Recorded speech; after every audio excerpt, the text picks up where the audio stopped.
everyone, welcome to FOC class 11 and 12. In this video, we are starting Unit 3 Fundamentals of Java Programming for Class 12 Information Technology IT Code 802.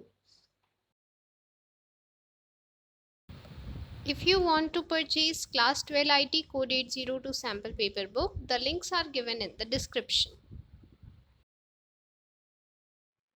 Let us start with our first topic, Introduction to Java. First of all, let us understand what is program. A computer program is a sequence of instructions given to the computer in order to accomplish a specific task. The instructions tell the computer what to do and how to do it.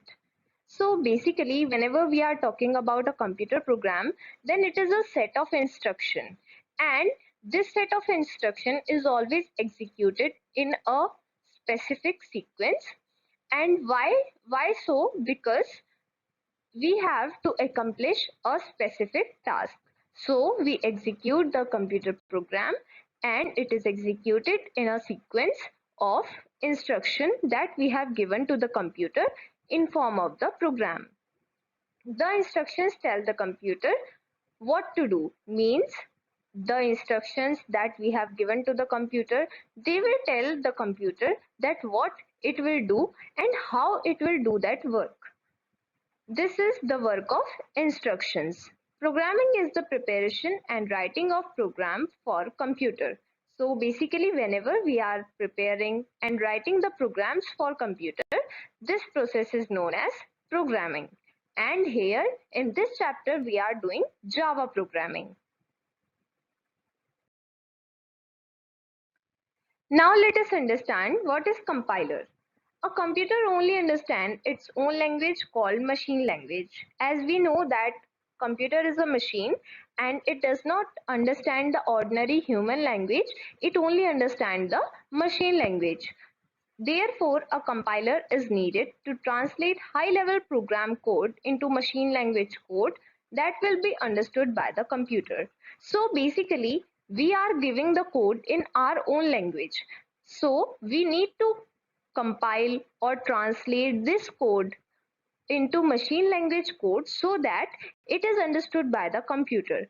And this work of translating high-level program code into machine language code is done by the compiler. After a program is compiled, the machine code can be executed on the computer. Means whenever we want a program to be executed, then first of all, it will be compiled and then it will be executed.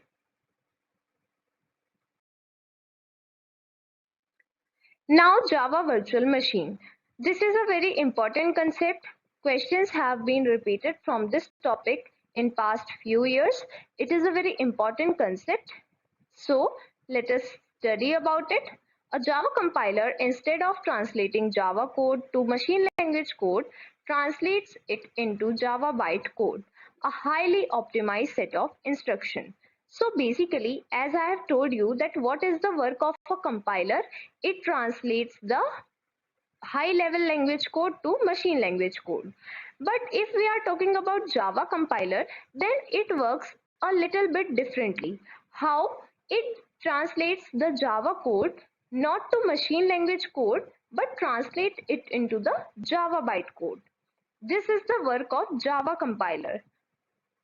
When the bytecode, also called a Java class file, is to be run on a computer, a Java interpreter called the Java Virtual Machine (JVM) translates the bytecode into machine code and then executes it.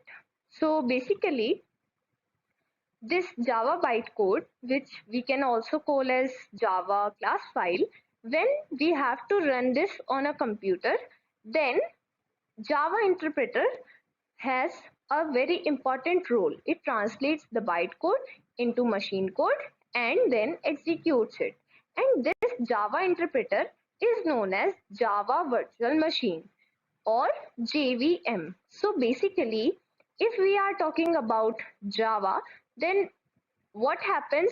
We write the Java code, the Java compiler translates it into Java bytecode, and then the Java bytecode is converted or translated to machine language code by the Java virtual machine, and then it is executed. Now we have done these three steps. Why? Because it has an advantage. What is the advantage? Once a programmer has compiled a Java program into bytecode, it can be run on any platform as long as it has a JVM running on it. So basically, whenever we have done these steps, we have a JVM, we have the Java code converted into Java bytecode, and JVM has translated it into the bytecode. Then what will be the advantage? It is that the programmer will be able to run it on any platform, whether it be Windows, Linux, or Mac. Any operating system, any platform, it can be run. So this eh, makes Java program platform independent and highly portable. So this is the basic advantage of Java virtual machine. This is a very important term, platform independent and highly portable. We have discussed the term platform independent means it can run on any platform when it has a JVM running on it. This is the meaning of platform independent, and highly portable means we can easily transfer it from one system to another like this.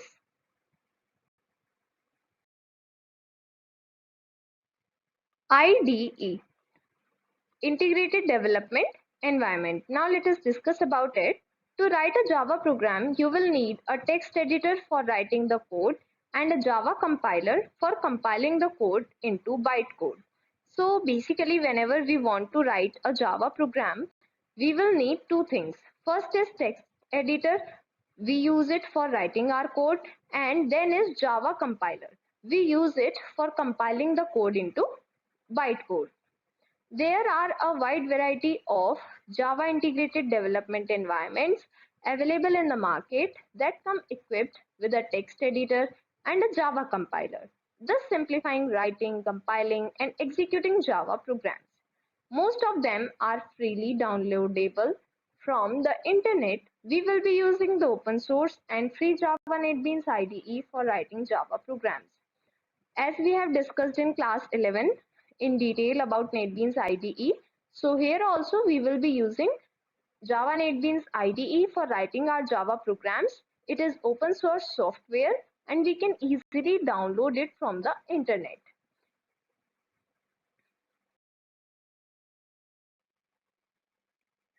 After opening NetBeans IDE, how you will create a new project? First of all, you will select the option File available in the menu bar. Then you will click on New Project. Then a box will appear. In this box, under the Categories option, you will select Java Vedant, and in the Projects option, you will select Java Application. Then you have to click on Next. Now a box like this will appear. Project name, you can put any name of the project. Here we have used the name Java Application 2. Now you can see here Java Application 2 project has been created. Also, we had checked the option Create Main Class. So you can see here Java Application 2 class has been created. Here is the class that we have just created with the name Java Application 2. Here you can see that there are various comments which are in gray part, and this is the code that is already provided by the NetBeans. Now let us study about comments. All the gray parts are comments. As we saw in the previous slide, the gray part is called comments. Comments are used in code by programmers to document their program, to provide explanatory notes to other people who read the code. So basically, These comments are useful whenever the programmer wants to provide explanation to other people who are reading that code so that they do not face any problem in understanding that code. This is especially useful in the real world where large programs are written by one programmer and maintained by other programmers. So, as we know in the real world, when we are creating a big application, then it is not only maintained by one programmer but by many programmers. So when large programs are written, they are written by one programmer and they are maintained by other programmers. So comments are useful for this purpose. Now, how can we write comments in Java program? There are basically two ways. First is beginning a comment line with two consecutive forward slashes like these. And second way is writing the comment between the symbols slash star and star slash. So the former method is used for single line comments. Means this first method of beginning the comment line with two consecutive forward slashes, this method is used for single line comments, and this method, the second method, is used for multiple line comments. Comments are used for enhancing the readability of code and are ignored by the compiler when compiling a file. Means the comments have no effect on the compiling of a file of a program. They are ignored by the computer.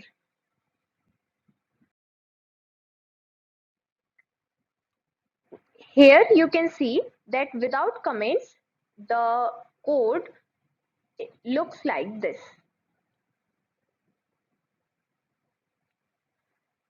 Now, the first statement given here is a package statement with first keyword package and then the name of the package in small letters. Now let us study about package. A package in Java is a group of related classes. So basically the group of related classes is called package. All classes in a package can share their data and code. The class name should be the same as the source file name. This is compulsory that the class name must have the name which the source file has having. However, the package name can be different from either the class or the source file name. Means it is not compulsory that the package name should also be same as the class name, but class name must be same as the source file name. NetBeans by default names the package with the same name as the project, except that it is in all lowercase. As we have taken example Java application 2, that was name of our project and each letter was capitalized, but when the package name was displayed it was all in lowercase. Now let us discuss about class and method. The contents of a class are enclosed within curly braces. Within the contents of the class, a method called main has been declared. So basically methods are declared inside the class and the contents of class are enclosed in the curly braces. And the example we have taken there, a method called main has been declared. First of all, let us discuss what is method. A method is a group of statements written to perform a specific task. So basically, a group of statements which is written to perform any specific task, it is known as a method. The method body is enclosed within a pair of curly braces and contains the statements that the method will execute. So the body of the method, it is enclosed within pair of curly braces and it contains the statement which the method will be executing. Now let us discuss about main method. Main is a special method that every Java application must have. When you run a program, the statements in the main method are the first to be executed. As its name is suggesting, it is main method. So the statements in the main method will be executed first whenever we are running the program. And what is main? It is a special method that every Java application must have. It is compulsory for a application to have this main method. This main method is also important from the examination point of view. Now here we are writing some code, and we can see that after we have typed system dot, then a lot of options are being shown here. So basically we can select any of these options, or we can also type the code, or we can select from these options. It is up to us. So here we have typed our code system.out.println and in bracket hello everyone. So basically by this code we want to print this line hello everyone. Don't forget to type semicolon at the end of the statement. All Java statements must end with a semicolon. It is compulsory in Java programming that if you are ending a statement, then they must end with a semicolon. If you forget the semicolon, then an error may be shown. And how is the error shown? It is shown by a glyph. What is glyph? As you can see here, this red mark and exclamation mark in a red circle, this is called glyph. It is an exclamation mark in a red circle in the left margin of the line. So whenever you are making any error while typing your code, then glyph is shown. And if you bring the cursor near the glyph, then you will be shown with a few helpful hints and you can select any of them. Now we want to run our project. So first of all, you have to save it. How you will save it? You will go to the file option, then you will click on save all.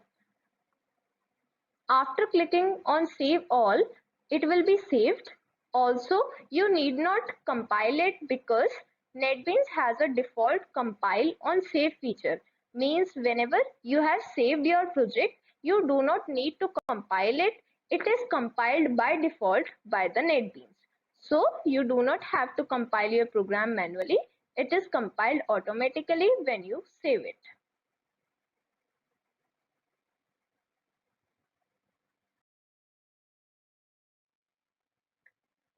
Now when we have saved our project, we want to run our project. So we will go to the run option here in the menu bar. Then we will select run file. Also, there is another option in the toolbar here. This is the tool for running project. When you click on it, your project is run.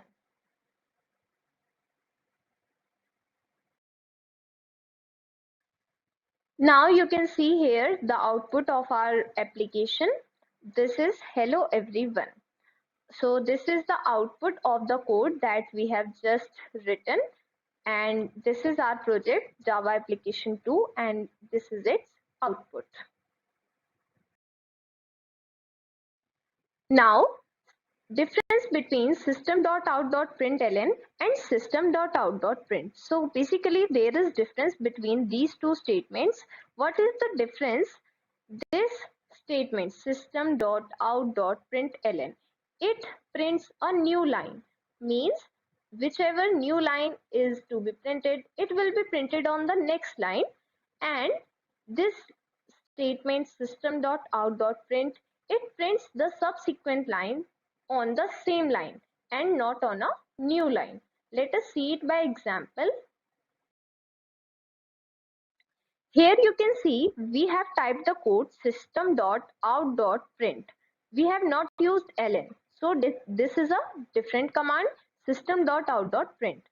So when we have used this command with hello everyone, then we can see the output.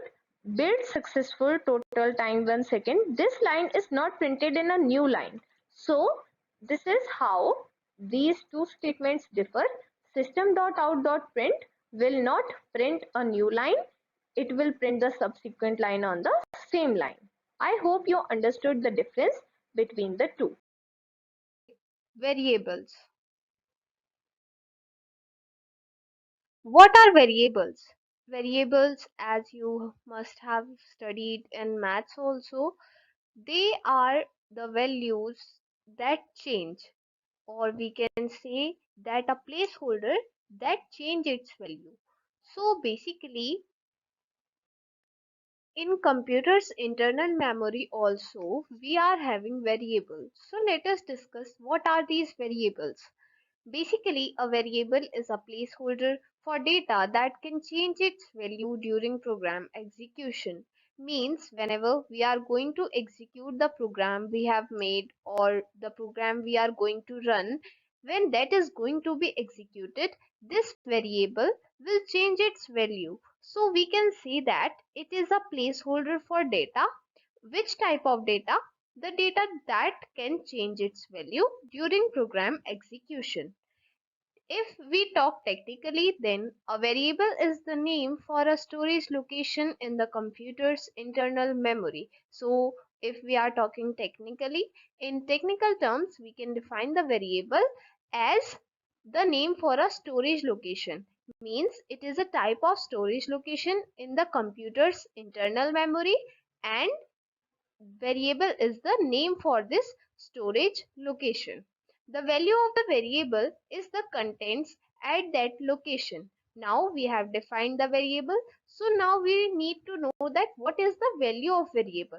So basically whatever content we store at that location is the value of that variable. All data variables in Java have to be declared and initialized before they are used. So basically in Java, whenever you are going to use the variables, so you have to first declare and initialize them, and then you can use them in your program. When declaring variables, we have to specify the data type of information that the member will hold: integer, fractional, alphanumeric, and so on. The type of a variable tells the compiler how much memory to reserve when storing a variable of that type. So basically, here comes the role of data type. How come the computer know that which type of information is going to be stored in that variable? So for this purpose, we use the data type. We have to specify the data type while declaring variable, so that the computer may know that which type of variable is going to be stored, how much memory it will reserve, and how to store that variable. There are various data types like integer, fractional, alphanumeric, and many more. So before using, we have to declare and initialize, and when we are declaring, then we have to specify the data type also. And what do we mean by data type? Basically, we mean that what type of information will it hold. This thing we come to know by the data type of that variable.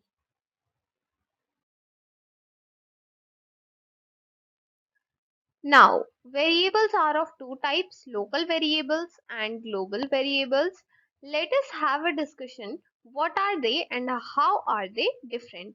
As their name is suggesting, these are local and these are global. Global means they have a wide range of access, and local means their accessibility is somewhat minimized or specified to a specific region. So let us discuss what are they. Local variables are such variables which are available only inside the methods where they are declared.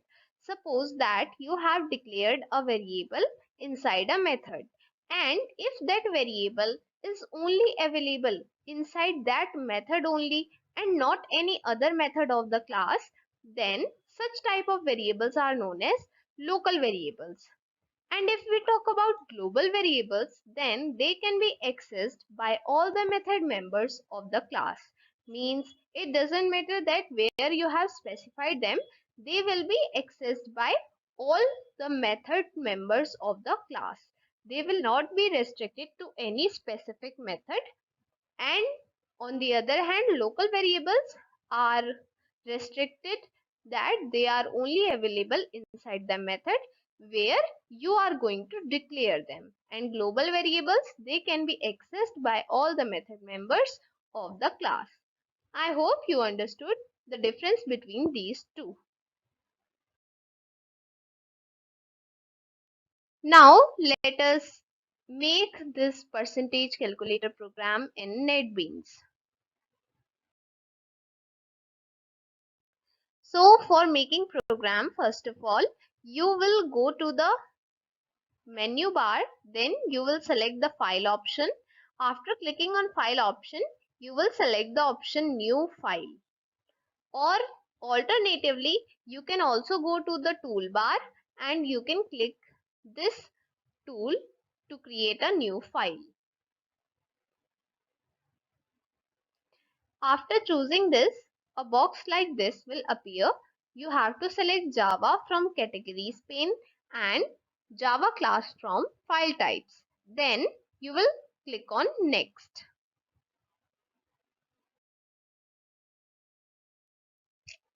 After clicking on next, a box like this will appear. You will provide the class name. We have provided the class name as percentage calculator. You can use whatever name you want. Then you have to click on finish.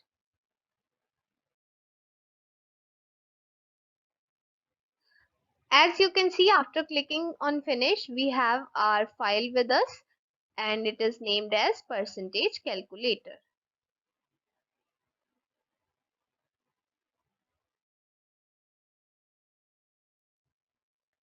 This is how our file is looking, percentage calculator.java, and this is the file we have just created. Till now it has only the package statement and the public class statement. It has no other coding. We are going to do it now. Now we have written the coding in this program as given in your book. Let us have a discussion on this coding. Here we have used the package statement, public class statement, public static void statement, and then we have started the coding. Here, first of all, we have defined three variables. As you can see here, first variable is total marks, and here its data type is integer, which is denoted by the keyword int. So we have given the data type integer to the variable total marks, and we have also initialized it. So here we have also done the declaration and also the initialization. This much part is of declaration and this much is initialization. So both tasks we have done simultaneously. You can also do these separately. Means first you can declare and then you can initialize. It's up to you. We have done both of the things together. Then marks obtained, another variable. It is of type double and we have also initialized it as 346. Then is another variable percentage. It is also of double type. Then we have not initialized it. We have just declared it. Then we have given a formula for percentage, and that is marks obtained divided by total marks multiplied by 100. So basically we want to calculate the percentage, so we have to use the formula, and here we have declared this variable percentage and then we have given the formula so that the computer knows how to calculate the percentage. Now here in the next statement we are going to print a statement, and in that statement this percentage will be calculated. Let us see how is it done. we have used the command system.out.println for printing the line, as we have discussed in first part, that we use this statement system.out.println for printing a new line. Then what are we going to print? First of all, we have to print this statement, student 1's percentage is equal to. So this much we want that it should be printed as it is. So we have put this statement in double inverted comma. So basically the purpose of putting this is that we want this statement to be printed as it is. Means we do not want any change in it. We do not want any value to be substituted in it. We want that this value should be printed in the way it is written. So we have put it in these double quotes. Then we have written plus percentage. What is the role of this plus and this percentage? We will be discussing later on in detail also. Here I am going to explain it in short. Basically here we are concatenating these two parts. First is a string and second is a variable. So we are going to concatenate both of them using this plus operator. And then this semicolon closes the whole statement. Then we have provided marks obtained is equal to 144. Then percentage, again we have provided formula for it because we have to calculate percentage of second student also. So here we have used another statement system.out.println, and then as I have explained here, we want this string to be printed in the way it is written. So we will put it in double quotes so that there is no change and it is printed as it is. Then we have write plus percentage. So basically it will give a kind of output we are just going to see. I hope this much coding is clear to you. Let us see what the output is. For output, first of all, you will save the file from menu bar by clicking on file option. Then you will choose the option save, and then you will again go to the menu bar. You will click on run option, and then you will click on run file. So this is our output.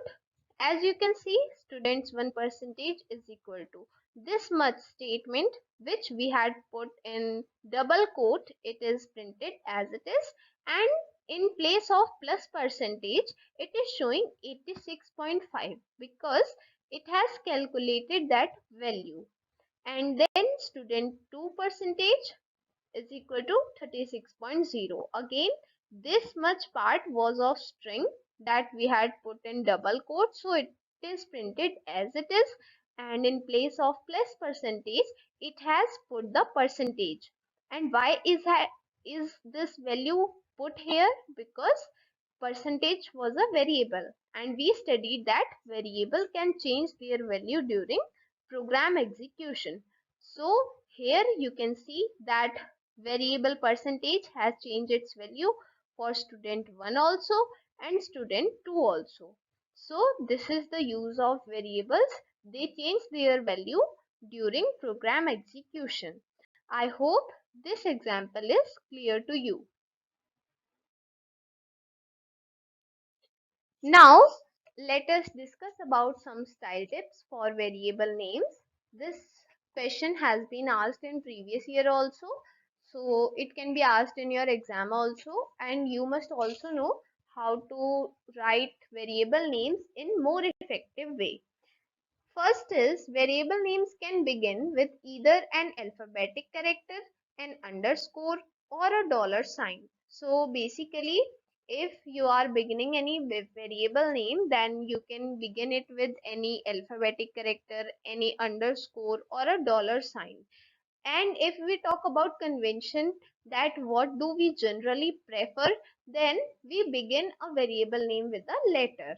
and they can consist of only alphabets, digits, and underscore. Means there can be A to Z, 1, 2, 3, all these numbers, simple numbers, and underscore means you can not use any full stop or anything like that. You can only use these three things to define your variable name. Variable names must be one word. Spaces are not allowed in variable names. Underscores are allowed. So basically, as in previous example also, as you must have remembered that we have used underscore between the two names, and we had not given any space between the different two words. So basically in variable name we have to take care that it is only one word. It cannot be two words or three words. It can only be one word, one variable, one word. Spaces are not allowed, because if space will be allowed then it will make two names. So that's why space is not allowed. Like total marks, this written in red box, it is not allowed because here a space is there. So these are not one variable. Whereas when we have put the underscore, then it is right, because then it is one name. Here no space is there. We have used underscore, and by using underscore, this variable name is one word. So it is allowed. There are some reserved words in Java that cannot be used as variable names. For example, int. So basically, in Java, there are some reserved words which we cannot use as variable names. Means like integer. For integer, we use the keyword int. So we cannot use this word int as any variable name.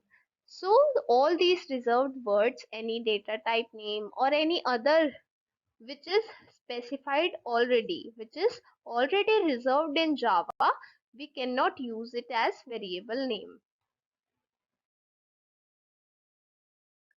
Java is case sensitive language. Variable names written in capital letters differ from variable names written with the same spelling but written in small letters.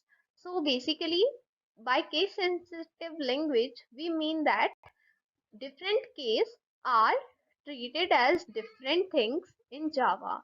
For example, here you can see that in three box we have written the same word percentage, but they all are different. How? Because in this pink box we have written percentage all in lowercase. Then in yellow box we have written the percentage with only P capital and the rest of the letters in lowercase.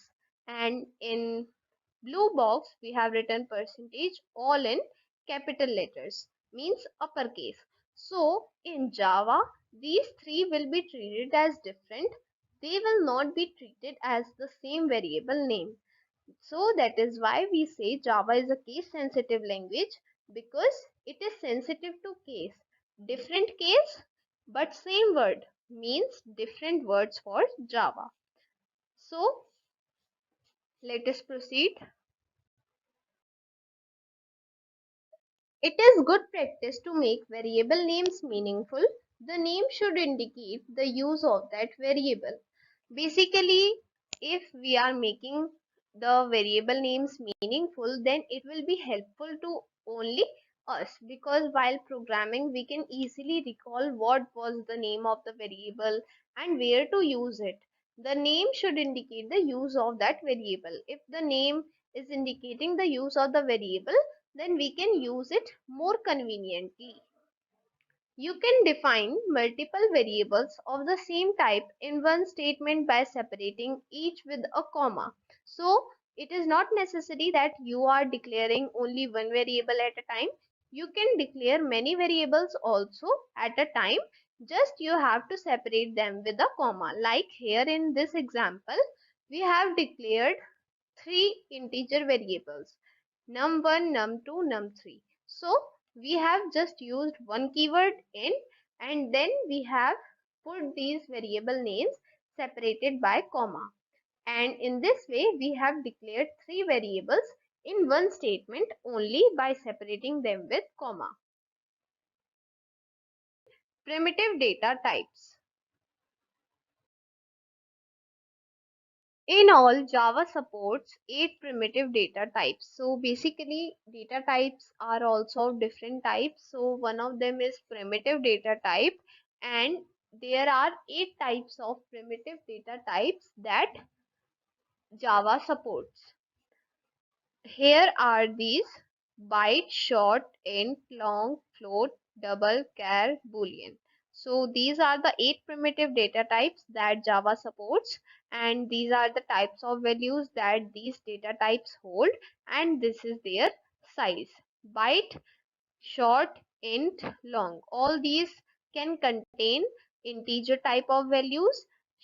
Size of byte is 8-bit, short 16-bit, int 32-bit, and long 64-bit. Then float and double, these can contain floating point values, and float is of size 32-bit and double is of size 64-bit. Then is char, it is basically character. It can store the type of character values, and its size is 16-bit. Then is boolean, it can store true or false value, means any one of them, and its size is 1 bit. So these are the 8 primitive data types that Java can support. Now, string variables. Now we have already studied about variables, so now we will study about string variables. A variable of the primitive data type char can be used to store a single character. As we studied 8 primitive data types, one of them was char, which is used to denote character. So we use this data type for what purposes? For storing a single character. Means we can store only one single character using this data type char. To assign a value to a char variable, we enclose the character between single quotes. Means if we want to assign a value to a variable which we have declared as char, so we will enclose that variable between single quotes. Like here in this example, you can see we have written char middle name is equal to and m.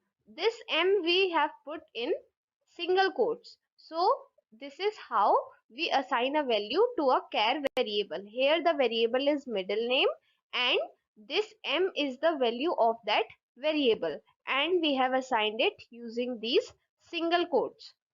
To store more than one character, we use the string class in Java. Now, sometimes we also want to store more than one character. So, for that purpose, we will use the string class. To assign a text value to a string variable, we enclose the text between double quotes. So, if we want to assign the value to this string variable, then we will put it in the double quotes.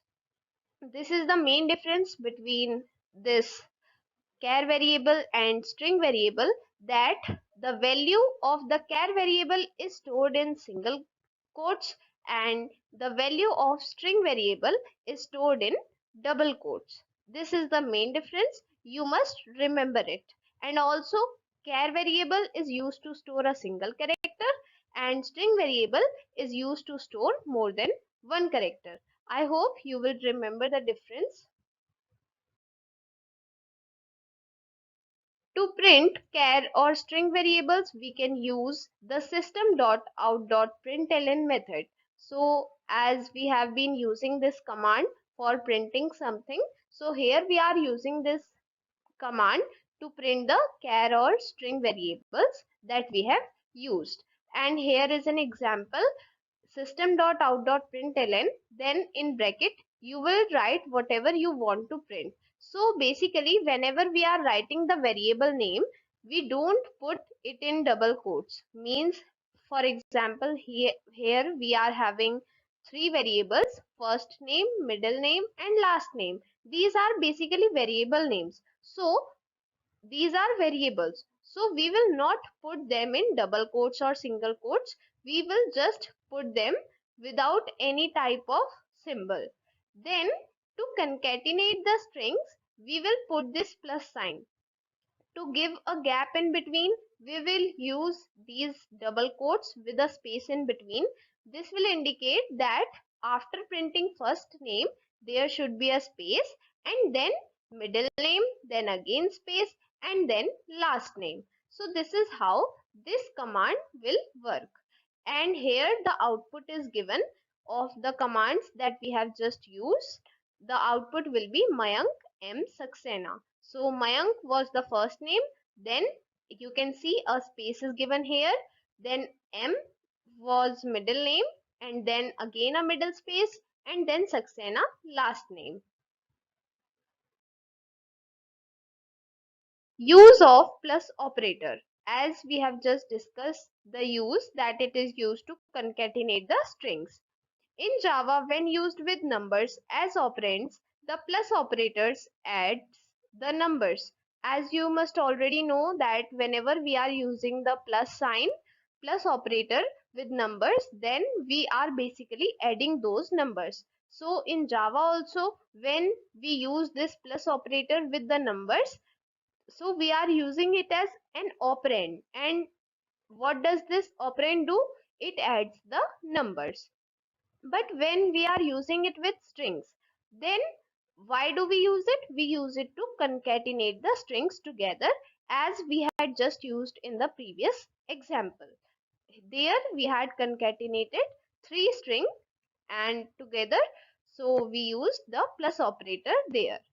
Also note that the single space string literal is used so as to print a gap between the first and middle name and middle and last name. So as I just told you that we had put double quotes and a gap between them to print a gap.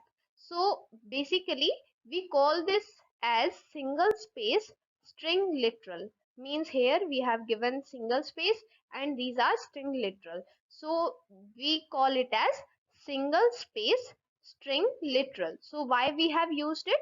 We have used it to print a gap between the first name, last name, and the middle name. Between all these three variable names, we want to print a gap. So we have used this single space string literal. Now let us move to our next topic, operators. We have also studied about operators in class 11. Here again we are going to study about them. Some of might be different and some might be same. Operators are special symbols in a programming language and perform certain specific operations. As their name is suggesting, operators. So basically they are used to perform some specific operations. So what are these? These are some symbols, some special symbols in a programming language. And here our programming language is Java. So we will be talking about the operators that we are going to use in Java for performing certain specific operations. We will be discussing which operator performs which operation. So operators in Java are of 6 types as given in your book. First is asterisk and this slash sign. We have already discussed about their use. So we will be studying about arithmetic, relational assignment and logical operators. And bitwise operators is also in Java, but it is not in this syllabus. So we will be discussing only these four. Now first of all, let us study about arithmetic operators. As their name is suggesting, they will perform the arithmetic operations. What are arithmetic operations? They are like addition, subtraction, multiplication, division, modulus, increment, decrement. All these operations are called as arithmetic operations. And all these operators which perform the arithmetic operation, these are called as arithmetic operators. So the first four of addition, subtraction, multiplication and division are already clear to you as you have been studying them since your childhood. So we will be studying the last three because they are new. First is modulus.